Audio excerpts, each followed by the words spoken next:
Friends welcome back to my channel. ఇప్పుడు ఏంటంటే వార్త ఏటీఎం కార్డు వాడే వారందరికీ కూడా షాకింగ్ న్యూస్ ఒకటైతే వచ్చిందండి. సో మరి ఆ వివరాలు అయితే వీడియో తెలుసుకుందాము.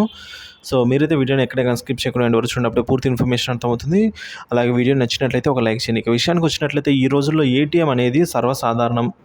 సో ఏటీఎం కార్డు అనేది ప్రతి ఒక్కరు వాడుతున్నారు. అది సాధారణ విషయమే.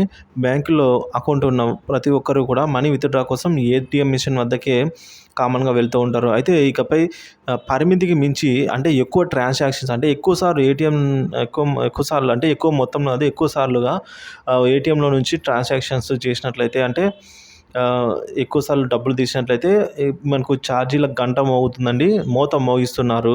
క్యాష్ విత్‌డ్రాపై కస్టమర్లు చెల్లించే ఇంటర్చేంజ్ ఫీజులు పెంచాలని కోరుతూ దేశంలోని ఏటీఎం ఆపరేటర్స్ ఆర్బీఐని కోరడం జరిగింది. ప్రస్తుతం ఉన్న ఇంటర్చేంజ్ ఫీజు పెంచాలని confederation of ATM industry, reserve bank of India, national payment కార్పొరేషన్‌కు సంప్రదించినట్టు తెలుస్తోంది. మరి ఒక బ్యాంక్ ఏటీఎం కార్డు మరొక ఏటీఎం మిషన్‌లో మనకు గనుక వినియోగించినట్లయితే ఇంటర్చేంజ్ అంటాము. దీనికి ప్రస్తుతం ఛార్జ్ రూ. 21గా ఉండగా ఇప్పుడు దీన్ని రూ. 23 చేయాలి అంటూ ఏటీఎం నిర్వహణ సంస్థ కోరుతోంది.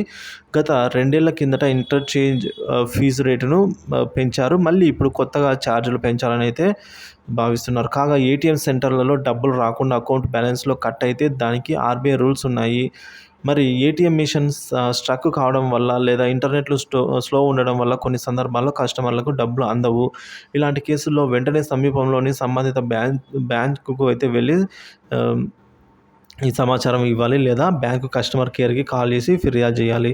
ఆర్బీఐ నిబంధనల ప్రకారం కస్టమర్ ఈ ఫిర్యాదు చేసిన 5 రోజుల లోపల డబ్బులు బ్యాంకు అయితే రిటర్న్ చేస్తుంది. అలా డబ్బులు గనుక రిటర్న్ కాని సందర్భంలో రిజర్వ్ బ్యాంక్ రూల్స్ ప్రకారం రూ. 100 చొప్పున కస్టమర్‌కు బ్యాంకు జరిమానా చెల్లిస్తుందన్నమాట. సో మొత్తానికి ఇక్కడ చెప్పేదేంటంటే ఏటీఎం ట్రాన్సాక్షన్స్ ఏవైతే ఫ్రీ ఉన్నాయో 5 అయితే ఫ్రీ ఉంటాయి సేమ్ బ్రాంచ్ అయితే. అదర్ బ్రాంచ్‌కి 3 ఫ్రీ అయితే ఇస్తారు. సో దానికి మించి గనక ట్రాన్సాక్షన్స్ చేస్తే రూ. 23 చొప్పున అయితే బాదుడే బాదుడు.